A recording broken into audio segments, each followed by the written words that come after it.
Ladies and gentlemen, welcome to ATR's War, Bedlam Media's premier wrestling podcast covering AEW to WWE. I am Sam the SLB, fearless leader of Bedlam Media and co-host of ATR's War, ATR Rising Sun, as well as the host of Uncle Sam's Static Kaleidoscope. And alongside me today is the man behind X Wrestling Voice of Reason, Scott. That's right. I am your North American, champion of X when it comes to wrestling. Also, the one third of the ATR's War, and also your current Bedlam Media Wrestling champion, also the inaugural champion, but we'll get all into that. And our third man, from parts unknown.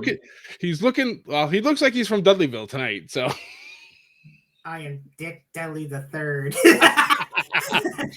That's my gimmick name. He will refer to me as Dick. Just joking. Yes, it's me, Man Black. I am the third person co-host of ATR's War, co-host of Rising Sun. Also, you can follow me on bodyslam.net. God, there's a lot. PWPunches.com. I'm going to get a banner and just put Ray on the bottom. Right? PWMania.com. You can do wrestling all over the world. And I do the Twitter for Japanese wrestling. So I'm the Japan champion. The X. Right. I know I'm behind, but I got busy at work. So hey, life happens. Trust me. We both understand. And speaking of Rising Sun, Sam, me and you got to talk about World Tag League here soon. We do. We're gonna wrap up the year, I think. And we'll talk about our recording schedule later. Guys, Final Bedlam's coming up in a couple of weeks. Scott and I used to take vacations and spend 3 weeks, and then we realized, we lose our momentum. That's not the case this year. Going hot and heavy. That's right, folks. Hot and heavy. We have Wrestle Kingdom and then Wrestle Dynasty. Is that right? It's not in front of me. I don't know why I blanked. And then, so there's a lot going on. So we're going right into it. Beginning of the year. Don't miss it. Also, guys, 5 years. That's five, not 10. 5-year anniversary. Next year, we got a 2-part anniversary show. We got a bunch of things going on. Hopefully, some things don't get messed up with the way the whole Netflix thing is going on. Check out our ATR's War episode. We will be discussing that on Monday. Guys, if you don't want me to do so, please make sure you like, share, subscribe. Guys, deadline come and gone already. Last NXT show of the year. It was great from what I'm told from the people who do the heavy lifting when I am heavy lifting by removing the tree in my front yard when deadline is going on. It's true. I know. Seeing that Instagram post, I was like, "What is this man doing? He's out here chopping down trees with the palm of his hand." Yeah, but NXT Deadline, I was a big fan. I love the Iron Survivor Challenge matches. They're just, I don't know. It's 25 minutes of pure chaos, and it warms my soul. Cinema. This was honestly, I like Dallin way better than Survivor Series. Yes, I will agree. There's five matches, one Ethan pick. Scott probably knows which I'm talking about. It's actually good. You might be surprised, but me and Scott, you were surprised by our own. Yeah. Iron Survivor's match. The men's, actually, I'll save my thoughts for the men's one, but that one was really good. It was like, what's it got, 2 hours of 45 minutes? Yeah, nice and quick. It's basically an episode of Raw. It's without commercials. Lengthwise, well, at least it was. Now Raw is 2 hours, and it still feels like I need more. So yeah, I'm still itching for them to move to Netflix so that we can get our 3 hours of Raw back again. Also, actually, you know what? I'll save that for the ATR show. So you guys need to make sure you pay attention and watch that on Monday when that drops. But yeah, this was a really good show. Let's get into our results. Let's get right into it. First and foremost, I do want to mention I'm looking at the Wikipedia page. Sponsor us. I paused purposely because I knew that was coming. Both Iron Survivor matches, which seem to sandwich the show, both 25 minutes equal. Yep. What kind of sandwich, Sam? I don't know, an underground sandwich. Well played. So let's get right into it. First match, Obafemi defeated Wesley, Javon Evans, Nathan Frazier, and Ethan Page to be the number one contender for the XG Championship at New Year's Evil. Yes. So, Obafemi wasn't originally in the match. Oh my God, his name just escaped me because Eddie Thorpe. Thank you. It's just, yeah, he was injured in the last show on NXT before the show, before the premium live event. So this status was up in the air. We didn't know if he was actually going to be in the match. And then we find out that Saturday morning that he is indeed out, and they need to find a fifth member. So naturally, they go throughout the whole day. We start getting into the kickoff show. We find out like 2 minutes before the premium live event starts that Ava has found a replacement. The men's are kicking off the show, so we'll find out who that's going to be. So watching wrestling for as long as I have, I'm like, all right, so this is clearly going to be the last person that's coming into this match because of the way this whole thing works. You have two wrestlers, and then it's every 5 minutes another wrestler comes out until all five are there. You can get pins, submissions, DQs at any time. Whoever gets pinned, submitted, or disqualified goes into the penalty box for 90 seconds. And the rest of the wrestlers continue on until the 25-minute mark hits, and then we're all done. But yes, Obafemi comes out as the fifth member. I immediately lose my mind and quickly text the boys and do my once a month change pick that none of us have ever done. And I'm like, there's 10 minutes left in this match. I got to do it. So I got to made the pick to change my vote from Wesley to Obafemi, and it ended up working perfectly in my favor. I was very happy with that. Oba. His finish is going to be Obi-Wan Kenobi. Yes, exactly. So Oba challenging the winner of Trick Williams and Ridge Holland. Either way, I'm pretty sure Oba is going to take that title at New Year's Evil. It's going to be fun. But for me, this was pretty good. I'm still waiting for somebody to have like a super breakout performance in these matches and just kind of like go to town. Having Oba get 3 pins in a matter of 10 minutes was pretty impressive, but I'm still waiting for somebody to just absolutely destroy people in these matches. Don't know if it's ever going to happen. Kind of maybe it will ruin the whole chaos of the match, but I don't know. I think one year there needs to be somebody who comes in and just blows people away. Kind of like what Shayna Baszler did when she came up from NXT, was in the Elimination Chamber and eliminated everybody. That's the type of dominance that I'd like to see one of these people do in one of these matches one day. But yeah, I enjoyed this match a lot. I'd probably give this one, if we're going to play the Ethan pick game. I don't think this was your Ethan pick. No. So I'd give this probably a 7. I did give this a 7. Nice. Poor Ethan Page, man. He gets in the ring, rolls up by Frazier. He gets later in the match, he gets pinned, and he's like, because he pinned Oba. I think that's the only time Oba was in the penalty box. And Ethan's like, no. And Oba's like, come here, boy. Whee! And he's like, oh, God. Just beat the ever-living crap out of him inside the penalty box. It's great. You always need at least one brawl in the penalty box every year, and I'm glad that it was this one. But yeah, poor Ethan. Jesus. The man got beaten to shred. Well, I'm going to talk about him first. So I know, Scott, you didn't watch NXT this week. So he had a match with Tony for North American title. TNA Joe felt bad, so he offered him. And he's basically like, no, I'm like, basically, I'm above that. And Tony's like, who wants the shot? And everybody's like, me. And it's like, no, wait. I'll take it. And he's please. And he's like, that's all you have to say. So he lost, obviously. Then when he was leaving the parking lot, he's like, I know my name's all ego, but I don't feel like that right now. I gotta leave for a bit. The speculation is he needs some friends. So I can see a certain walking weapon or Northern Army coming in. That would be very awesome. I would not be upset about a reunion of the North, or if you want to put them into the Northern Armory, I'm completely okay with that. So people are like, who's it? So they're a group on TNA.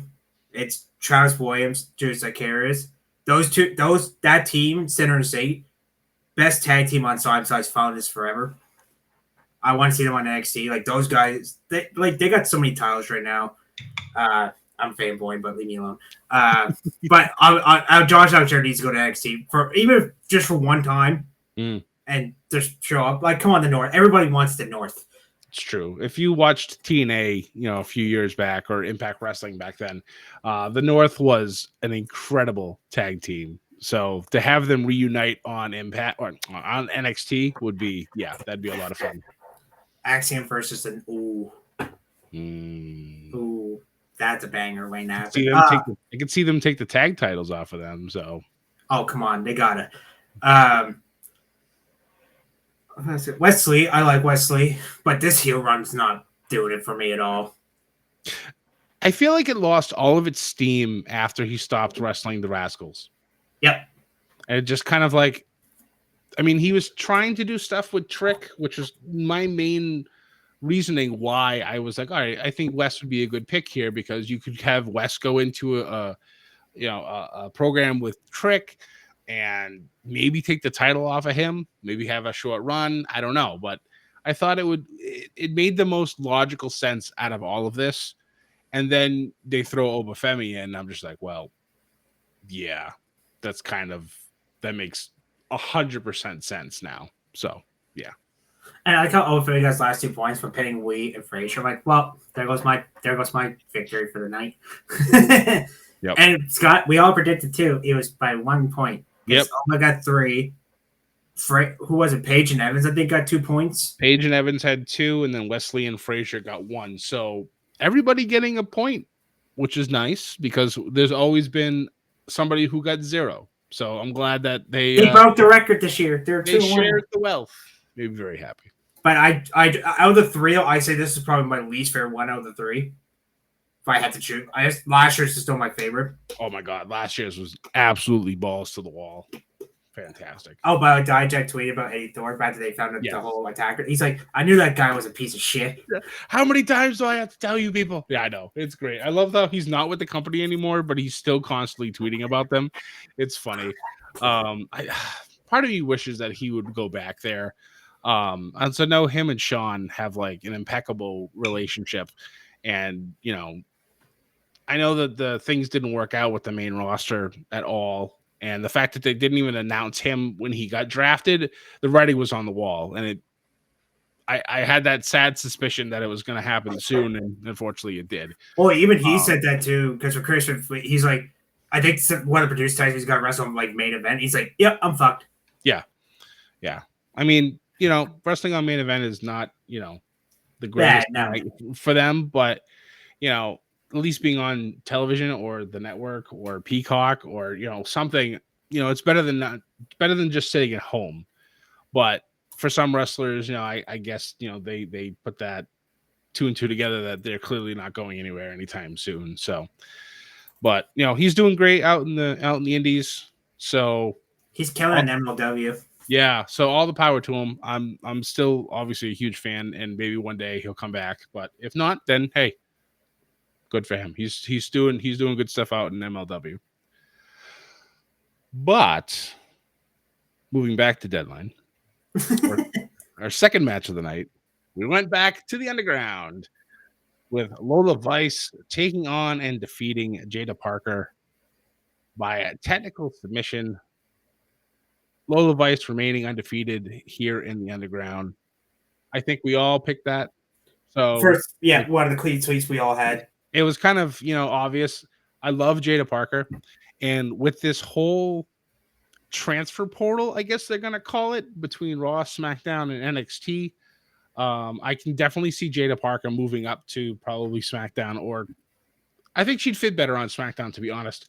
I know it's funny, like her and Mia Yim went to war with one another in NXT, and now all I see is each other like tweeting to one another all their support. So it's like, put them as a tag team, let them just beat the shit out of people together. It's gonna be outstanding. I'm all for it. Let's go. Team bad bitches. Pretty much.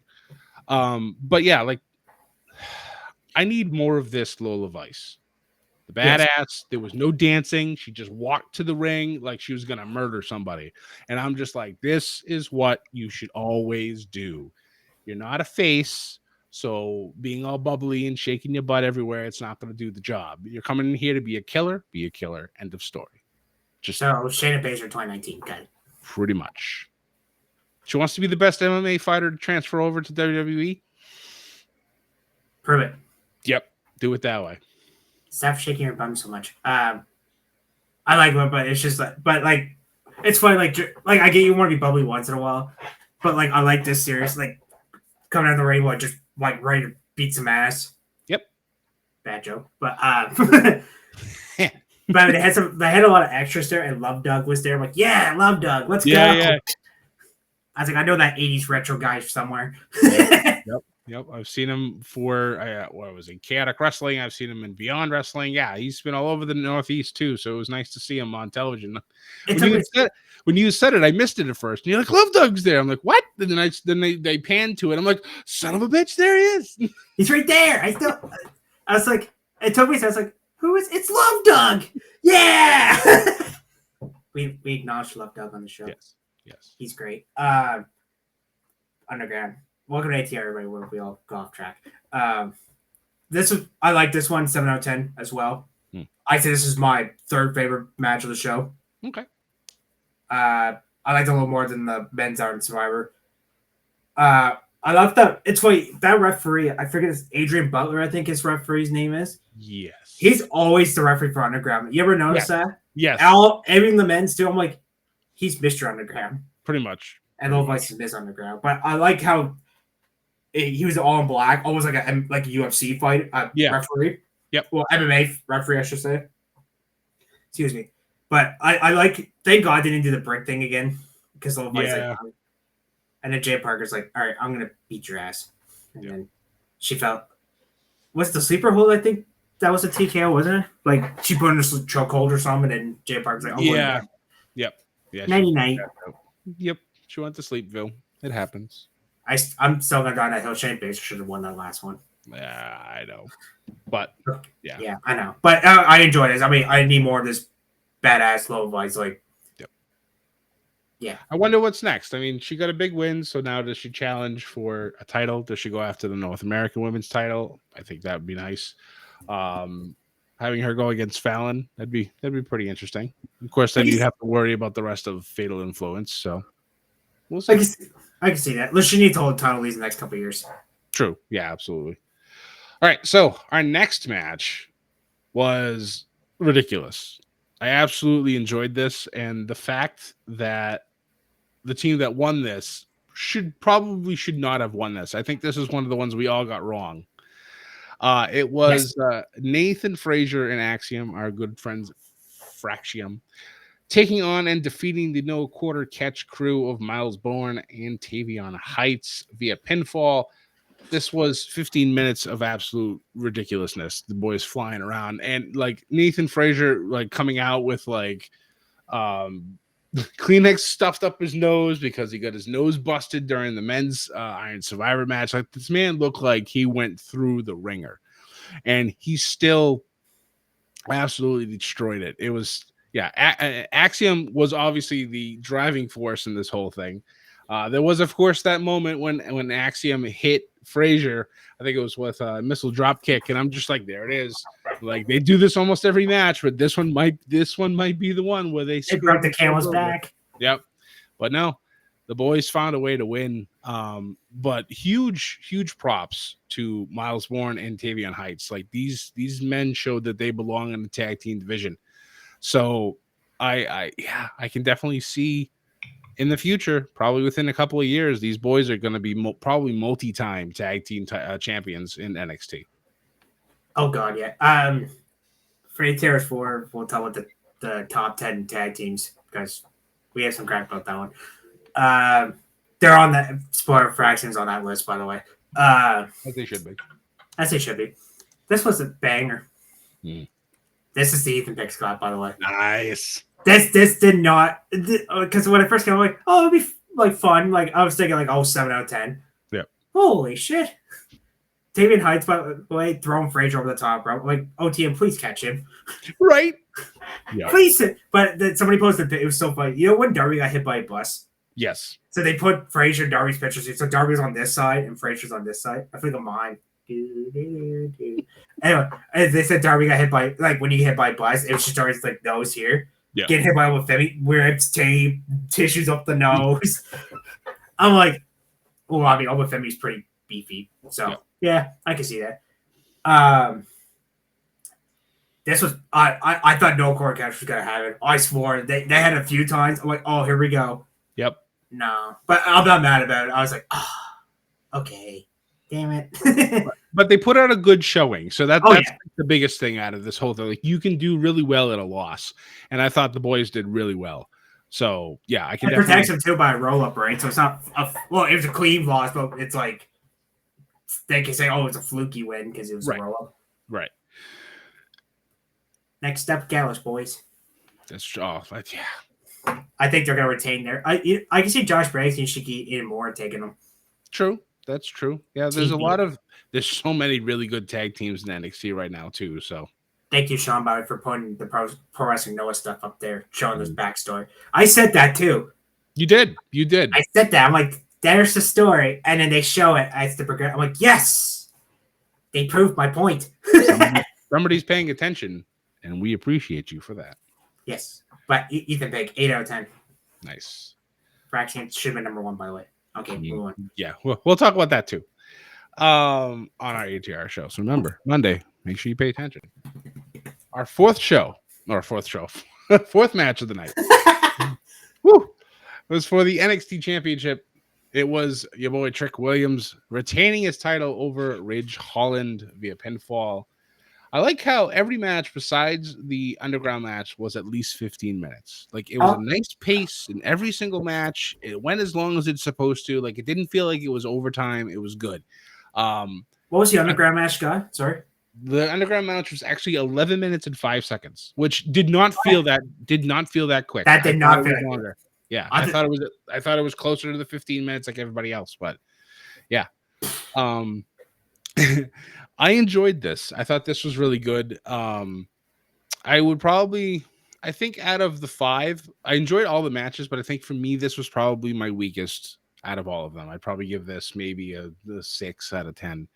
If we're going by Ethan's scale. I did enjoy it though. I'm glad that Ridge got his payoff after all the stuff with Chase U and got his title shot. Obviously he came up short. I don't know if anything happened on Tuesday. Like I said, I haven't been able to watch NXT yet, so we'll see what happens with Ridge going forward. But Trick, Trick, you got he's got an Oba Femi problem at New Year's Evil. So yeah, I don't know how much longer Booker T is going to be excited about Trick coming out. So, okay, I'm going to be a hole here for a second. Oh. I did not like this match at all. Fair enough. I thought I like Trick and Scott. I know I agree with you. I like Trick, but this title reign's been absolute boring. It's not really his fault, but come on. I think the world title division right now, like, there's not too many contenders. Right. Booker T didn't really do much of that. Yeah. Yeah, I know. That was another thing. Like, he was quiet, and I'm just like, fuck, like, what are you doing, brother? Like, even the commentary didn't really care. Like, they were like joking around. The crowd wasn't really in it. Like, Holland came. I kind of felt bad for Holland because he came out and like barely anybody made noise. So it's like, okay, boo, done. It's just do. So again, I'm exposed for Scott. So if any Trick had a face-to-face with basically hyping up the New Year's Evil match, I'm gonna put an asterisk there for a second because Eddie Thorpe is challenging in Lowell this Tuesday. Yeah. So okay. Yeah, that's right. I forgot they're going to Lowell, Massachusetts. The Lowell Auditorium. Yeah. Classic. Classic. That's where New Japan was, Sam. For their fight spirit. I mean, when they're in Lowell, they're in one of two places. They're there or they're at the college. Oh yeah, thank you. That was the other. I was like, what's the other one they're at? But I guess one of 5 out of 10. And Obafemi needs to take title off him. I'm pretty sure he will. I mean, that's one of those almost free space on the bingo card, and I don't think Trick's going to survive Obafemi. Oba had a dominant North American title run, and he's going to have probably an even more dominant NXT Championship run. I don't know what Trick does after that. If maybe he gets called up to the transfer portal, who knows? I don't know. We'll see. Yeah. But our last match, our women's Iron Survivor Challenge match. This one's also, huh? This got the show win. Yeah. Julia with only 2 points.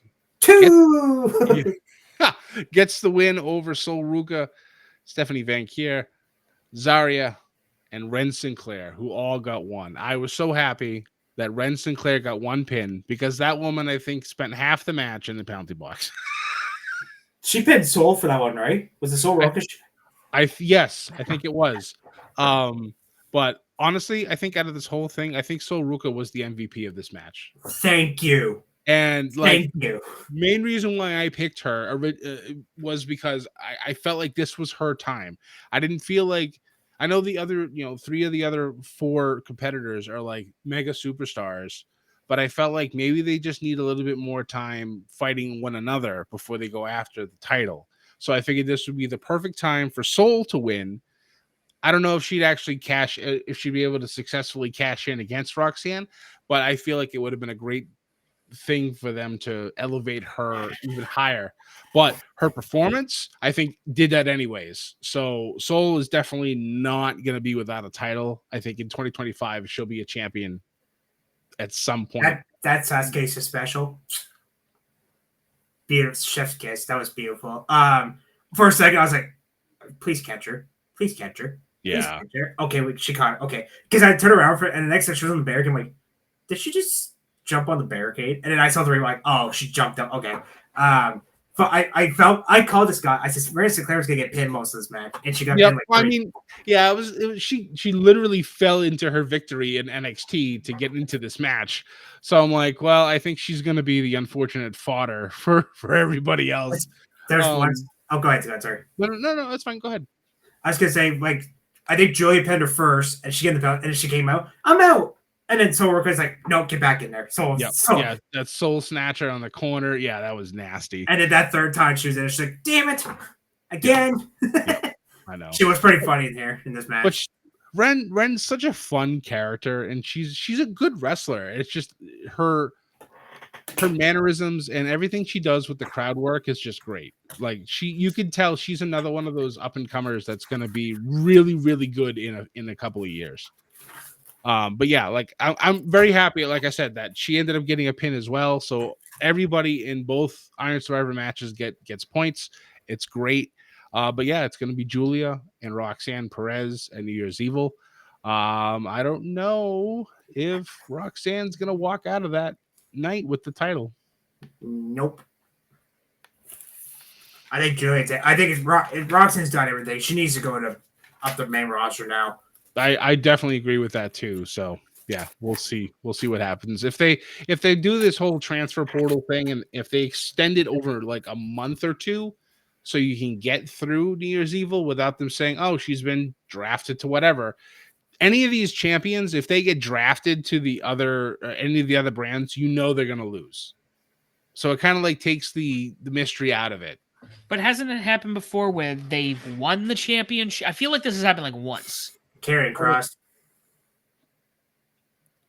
Yeah.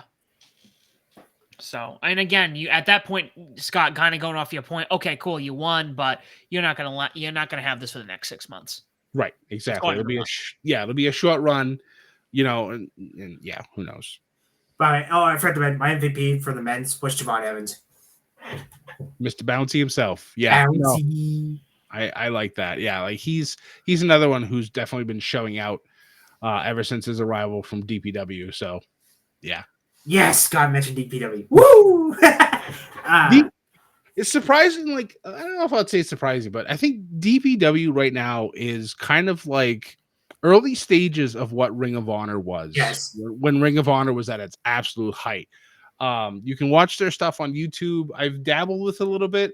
One of my favorite content creators, Chris Danger, who has been doing like wrestling content for years. I discovered him back in like when he was doing 2K15 stuff, and I've followed him ever since.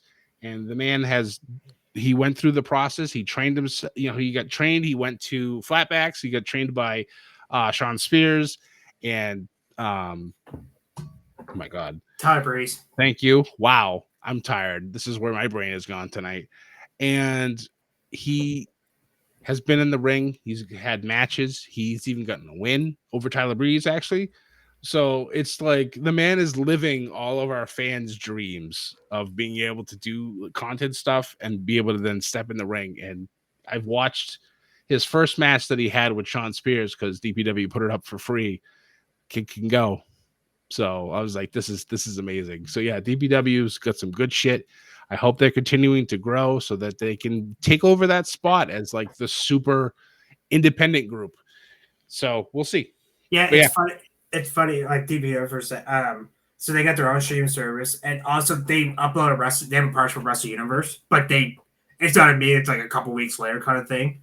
So, and YouTube, but it's like old to like last year and stuff. But yeah, I get early Ring of Honor vibes from that show, from that company, I should say. But I enjoy them. Yeah. So yeah, I hope the best for them. We'll see how 2025 goes with them, and we'll see. But NXT getting some great talent. So Deadline's come and gone. I'd probably give the whole show overall 7.5 out of 10. I agree. I'm actually agree with on that one. Oh yeah, I forgot to NXT's at the bottom of the list for me, number 5. And then the women's Iron Star match, I forgot to give that was a 7 out of 10 as well, but that's number 2 for me. Nice. Give me Julia and Fakir again, please. Yeah. And a special thing, Stephanie Fakir was the only woman to not be pinned during that women's Iron Survivor match. Sorry, did Sarah get pinned? I believe so. Maybe. Oh, who pinned? Fuck, was it Julia? Might have been Julia. I'm gonna go with Julia. I can't remember. I just seen the show and I can't remember. Yeah, but I enjoyed that women's Iron. Now I say this is probably my favorite one out of the 3 they did so far. Yeah, this one was real good. And the star power too really kind of amplified the whole thing. But I like Rancid. She was funny because she was like, "I'm out of the box." So we're crap back in the box. Yeah, but poor soul because like at the end of the match, I think there was like 10 seconds left for her or 5 seconds. Yeah, and she basically had to watch Fakir like get pinned by Juliet. Yeah. Or not, sorry, they didn't pin Fakir, sorry, because they're pinning each other back. And then referee's like, "Oh, time's up. Yep. So I'm like, oh, damn, I lost my point. All right. Well, that's been Deadline. We got New Year's Eve. I don't know if we're counting that show. We counting that show for 2025? Which one? New Year's Eve. No, because it's a TV show. It's not a premium live event. So it'll just be a regular show. I think the next one we're actually counting, I think, is TNA's Genesis. I think is the next one. Yeah, because that's one's replacing Hard to Kill. Correct. So before we close out the show, I want to talk about obviously the point. Ethan with like a mile lead here. I think he's got 15 at this point. I think I'm the yeah. So I think with this, I now have 7. Yeah. So I'm 15. Scott 7. Sam's at 6. Okay. So you took over Sam by 1. That's fine. There's still got plenty of time to go. But there is something else that we do need to discuss here. So just wanted to say, Ethan, it's time. Finally, I'm back in my Bedlam in the Bank that I won last year, and I am challenging you to a final battle with the final boss. Okay, well played, Joe. So I will be challenging you for the Bedlam Championship to undisputed. Undisputed. So we can be So somebody will be undisputed, and I am going to challenge you at ROH's final battle. It is on December 20th.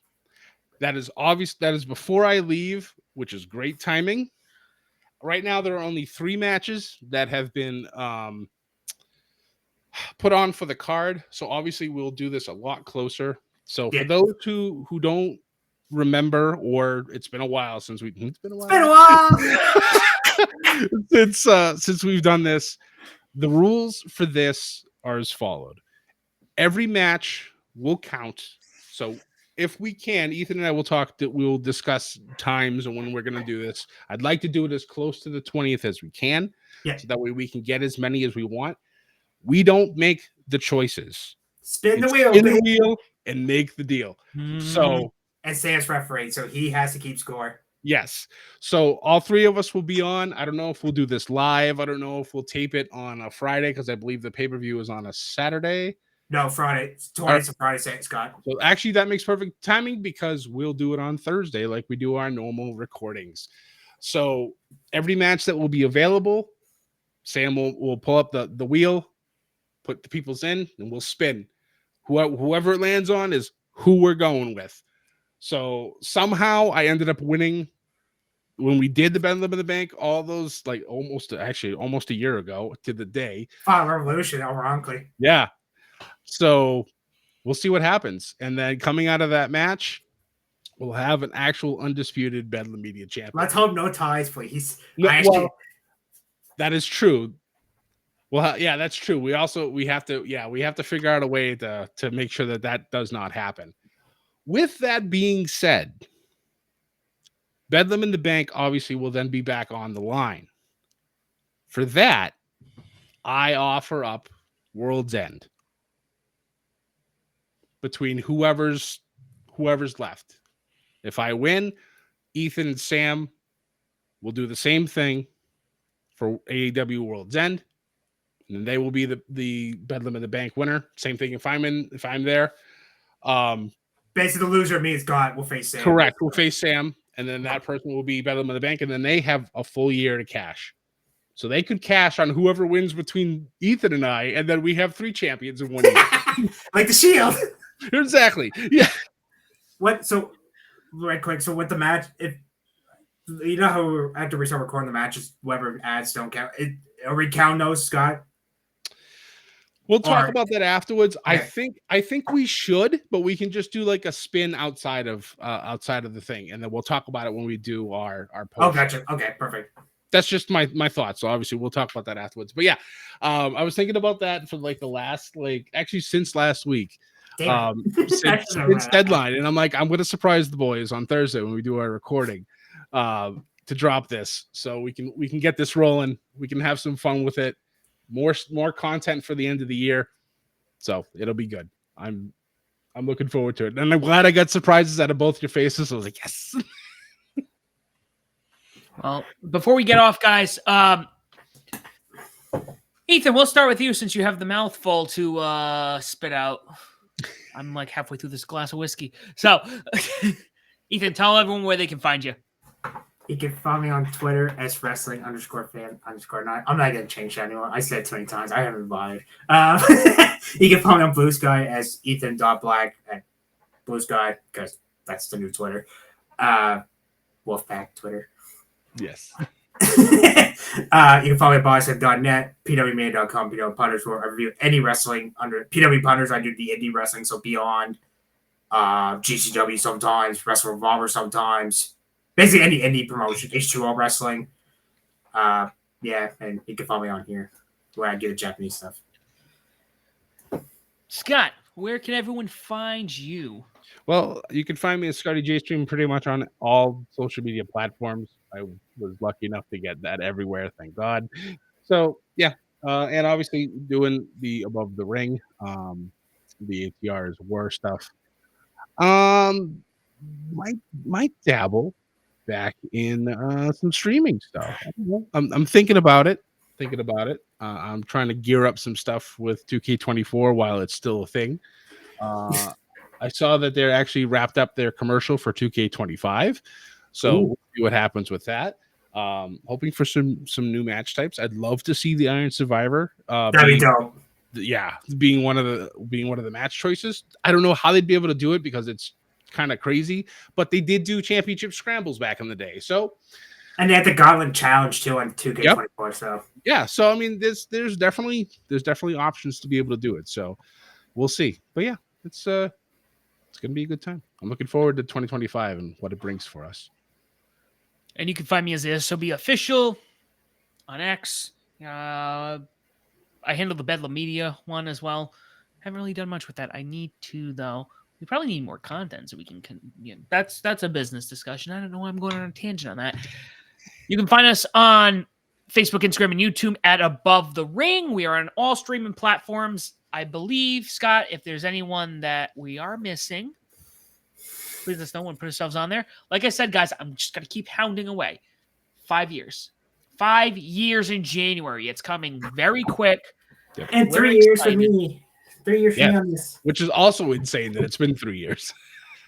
Or 2 years. Sorry. 2 years. Sorry, 2 years. Also, we're on Discord. Find a Discord. It's going to be in the link below. Guys, thank you so much for listening. We're out of time. And as always, do not forget to join the Bedlam. Thanks, guys.